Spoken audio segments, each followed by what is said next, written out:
When I was a kid in Cyprus and in Canada in the 1980s and in Spain, say the 1980s, before I was in primary school, that era when I was a kid, that to me seems like the most standout era of my life. I had such a rich life back then. For one thing, it seemed like it was always sunny. Sure was hot today, wasn't it? I would have got you. It was like sunny predominantly, like 90% sunny. And my parents would travel around these sunny places and they'd take me with them, mainly in the car.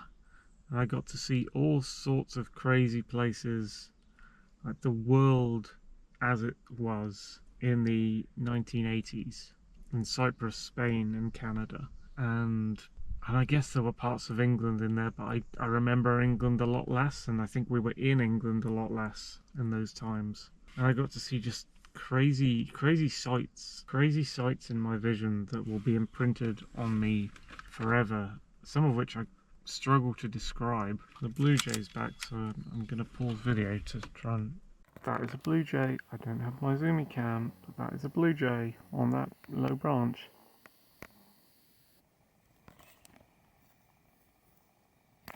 And those behind the gorse bush. Second blue jay I've seen this year. There he is, by the tree. Second one I've seen this year. I always thought they're super rare. And they must be, because it's the second one I've seen in like so many years. Oh, he's gone. I've never seen you before, beautiful blue jay.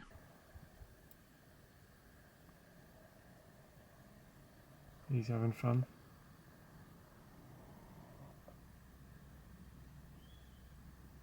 He's coming closer.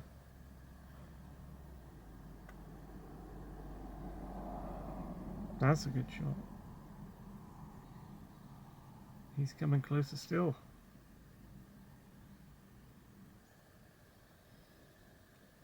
Is that the call they make?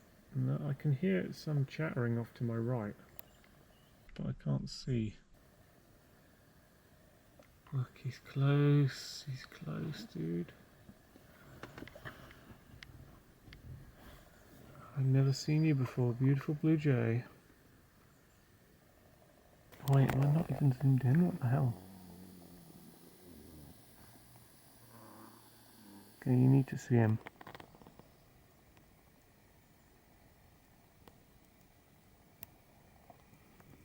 He's coming up to near my window. Oh, and he's flown away. Yeah, anyway guys, what was I talking about? Well, I had to film of that blue jay. Life in those times was very vibrant. Nothing looked like it does now. You could say the skies and the sunny days look sort of like they do now, but the things in between, like what a car looked like, what a plane looked like, the context of what you were doing and what everyone chose to do in those times while you were seeing these sights and things was completely different. It makes now the modern era just so unrelatable to me. Like nothing in this modern era, like past 2010, makes any sense to me whatsoever. It's not normal. It ceased to be normal after around 2010, and maybe a bit before that as well, 2003-ish. I don't relate to this world I'm living in currently. I am a creature that was born of a different era. I come from the 80s and 90s. That's my patch. That's everything that existed then is how I understand the world. And almost none of that exists now. Like the context underlaying everything has changed completely.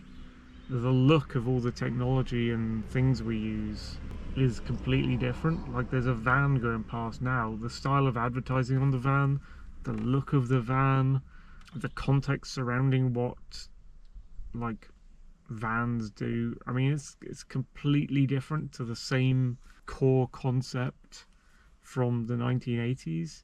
And I kind of wish I'd have lived in the 1950s and 60s and 70s just to see what that was like, because again there must have been people who say they come from that era and the ground changed under them so much that maybe they got to the 90s and 2000s and just looked around and went like, what the fuck is all this? What is all this? It was never meant to be like this. And that's how I feel. But for the 80s. And yeah, I don't know, I'd ride in the back of cars on hot days in other countries, not just the UK, but mainly in these 3 other countries that I knew.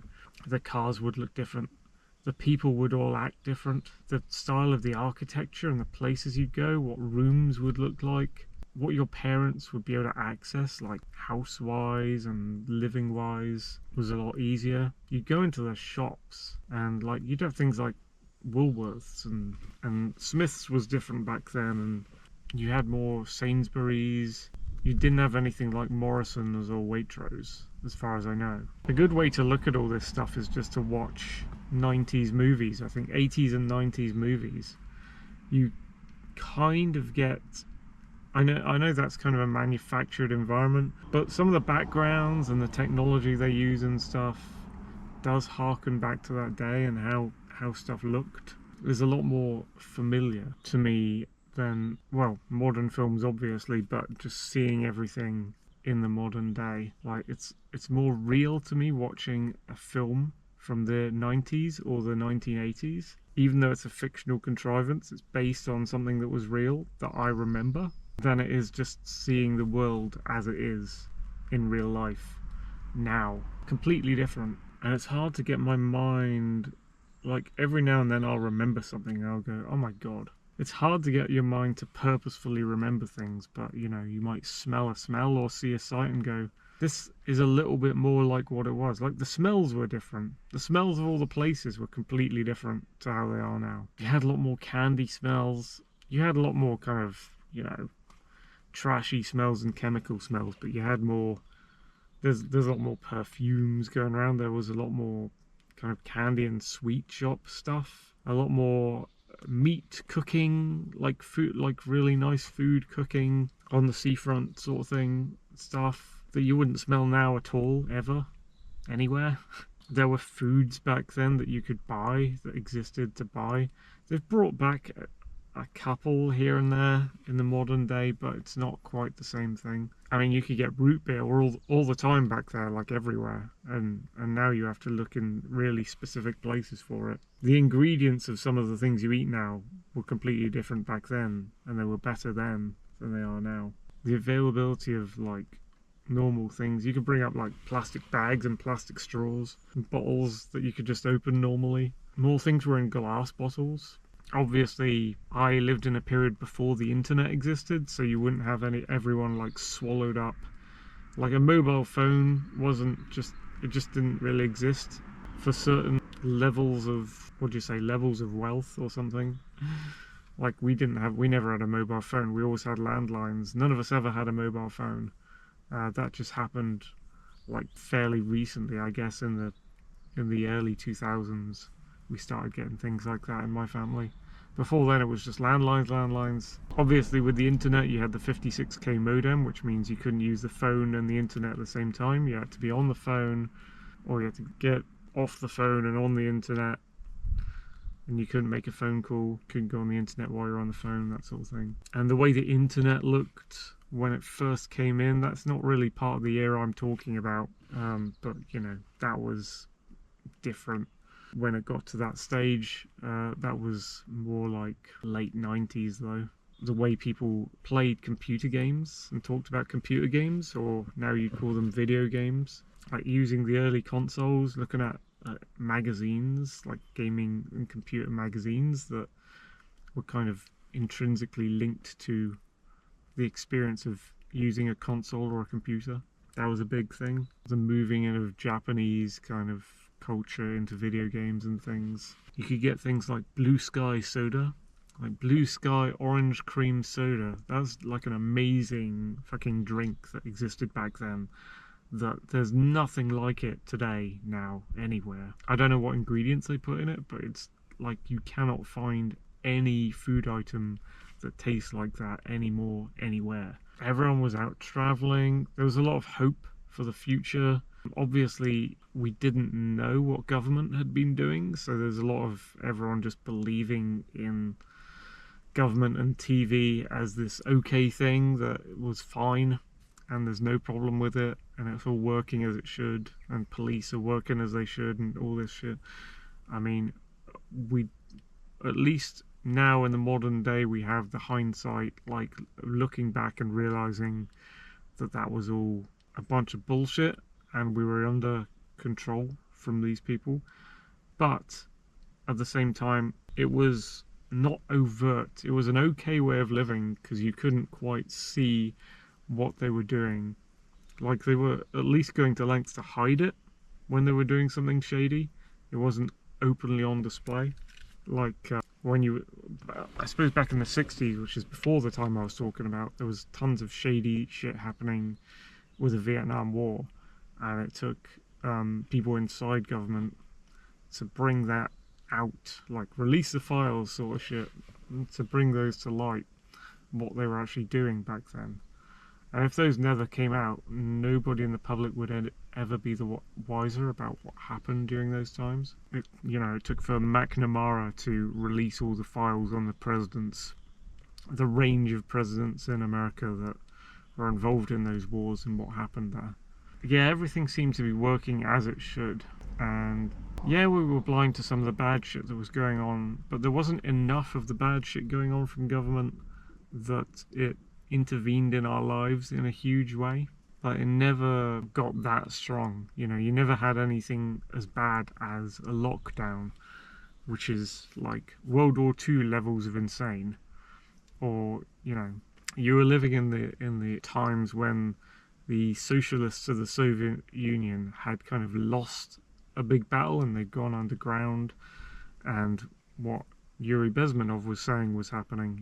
They were hiding in places and trying to reaccrue influence in places like schools, and it would take years and years for them to come out of the woodwork again. It would take up until like the 2000s for them to come out, and then the 2010s for them to come out in a big way. So for all of us, we thought, to all intents and purposes, the World War II era was gone. Like, Nazism was defeated, Marxist socialists of the Soviet Union, Marxist-Leninism had been defeated, and we thought all that was something in the past, this bad thing that happened. A bunch of history was being revisionized back then. Like, the view of the Nazis as the far right, like lies like that and stuff. That was going on, that had been programmed into us. We all kind of believed in that, and that was the information going around at the time. So we were fooled to things, but they just didn't really affect us in our day-to-day lives because all those people were gone. We never saw them around us. You never heard about them. They all seemed to be gone. It all seemed to be over. We thought we'd moved on in our lives to a new period. The idea of progress had not yet been corrupted by the left, so it was, we believed in science, we believed in futurism, we believed in the sci-fi books we were reading as, here's some hopeful things that might happen in the future, and they might be good. It might be good to have robots in a flying car, but will we ever achieve that? No, I don't think so. Whereas now, in the modern day, it's like, we've already achieved all those things, and they're intensely bad. And it's nothing like what we anticipated or expected or wanted for the world. So it's all trash.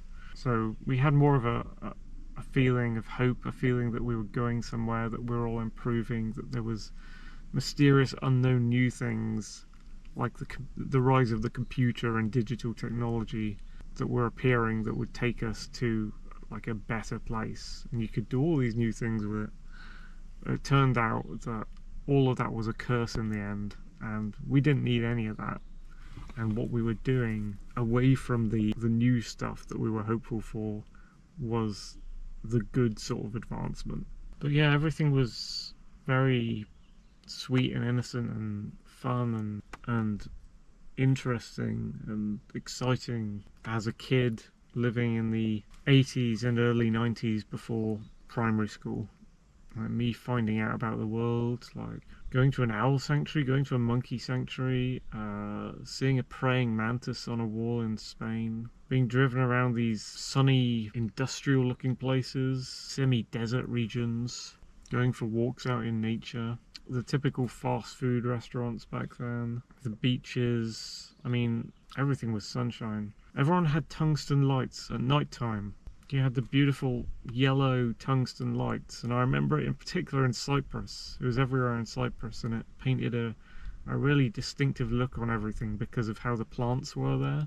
And I tied things like that into my vision of like War of the Worlds. Like that was something I was scared by at the time as a kid, was War of the Worlds. Like Dad would play it and I'm like, don't put that on, don't put that on, that scares me, it's terrifying, it's a nightmare, I don't want to hear it, it's so terrifying. It's like the worst thing that could happen. Little did I know that the real world could become a lot worse than that fiction. In Canada you had all the pine trees and stuff.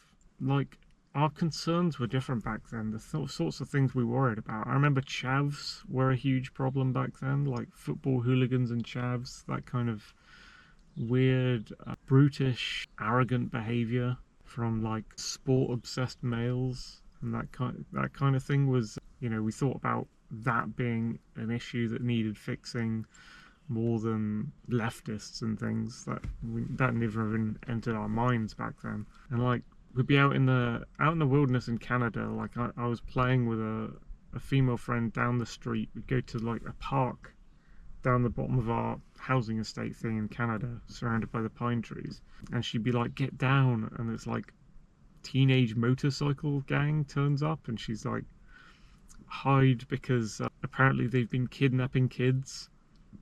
So like teenage motorcycle gangs possibly kidnapping children was a worry. And then strange, untrustworthy people on the streets at night was a thing, I guess. People were worried they'd interact with children, but it was different optics. Like there was a different meaning on it to how people think that would go down today. It was a whole different behavior that people were worried about. I think people were able to speak out more freely, and each person was more permitted to be more aggressive, especially with their business dealings, like their dealings with like traders and shops. Like you could actually get angry, and if you thought something was wrong or you weren't being treated well as a customer, you'd like get into huge arguments and shout at the like till staff and stuff, and it would be like the till staff's problem, it wouldn't be the customer's problem, and things would be done. Like actual complaints would happen. Like you'd phone a phone line, like a call center, and there'd actually be a human on the end to talk to, and they wouldn't be like from India or from a language. They wouldn't have an accent. It would be an English person. You know, it'd be a person who you could clearly understand every time. You'd never get like a robot number on the receiving end. Obviously emails hadn't been invented then, so you wouldn't have to worry about the modern day bullshit of like emailing someone and it's like a no reply email account. You wouldn't get terrible shit like that. Spider, what are you doing here? Attitudes to sex were completely different. There was a lot more of what you would call sexism back then, whereas that was kind of completely gone by the 2000s. There was a big thing when people talked about sex. The big thing was like faked orgasms, I think. That was a thing that was brought up all the time. People did take offense at things a lot back then still, whereas now there's more of a political push against taking offense at things. But there's also a push by the bad side of politics to nullify people's ability to speak out and become aggressive and assertive and like pursue what they want by talking to people, asking questions. Like all that's being suppressed in the modern day. You could learn about the world very easily back in the days I'm talking about by just asking questions. If anything, the worry was about, you'd be worried about trying to approach someone because you were shy, not because you thought they'd do anything or they'd try to control you or ban you or anything, but just because you were shy and they were new to you. Like that was the worry back then. It's like a completely different set of worries to now. The climate scaremonger people had begun trying to get their teeth in back then. I noticed as far back as like 1991, there was a lot of fear mongering about, like a lot of emotion based, really hooks you in and draws you in, like TV kind of fear mongering about, we're destroying the natural world. And it was all about like, if humans keep doing what they're doing with industrial stuff, then animals will go extinct, like your lions and your, you know, all that will go extinct. So there was a bunch of that going around. You know, like all this English stuff, because it wasn't much England involved in my life back then. All this very English stuff you see around me now, the greenery and everything, that wasn't really my experience of those times at all. Because, you know, I was in these three countries, sunny, deserty like countries, except for Canada. Canada was more snowy. I mean, there was a lot of hot, sunny times in Canada as well, to be fair. It had more extremes, but yeah. Come on, car. Come over here and fuck off over there. Canada had more extremes, so Canada did get, like, more sunny and hot than Britain. But then you get to the winter side of Canada and it'd be like deep snow very often. Way more so than we get over here. But for Spain and Cyprus, you know, that hot sun was just all the time. It was just like an everyday feature. And there were actual little mini deserts around that I distinctly remember, like driving through these deserty mountains and things, playing in the garden, playing in the soil. Like you wouldn't be like playing video games on your computer. You like, your dad would persuade you to play cards, or you'd play in the soil in the garden. You'd play with water. You know, you go to water parks. That was a big feature of my youth. Or you play in paddling pool in the garden, or you go to the sea, go rock pooling, catch fish and crabs, try and catch a lizard in your net on the dry earth, all these sorts of things. Alcohol and smoking culture was just as big back then as it is now, despite for some reason people are trying to suppress it now. I never had alcohol or cigarettes through like pretty much all of my life. I thought it was a weird thing that only my parents did. And only adults did. Like, it didn't interest me at all, and I never thought I would when I was older either. Yeah, all our concerns were just a lot better problems to have back then. Anyway, I'll draw this to a close. I hope you liked my ramble about the 80s and 90s in Cyprus, Spain and Canada, growing up in a completely different era with completely different features to it. Hopefully I'll get to some more of that when I do my decades vids. Thank you for watching.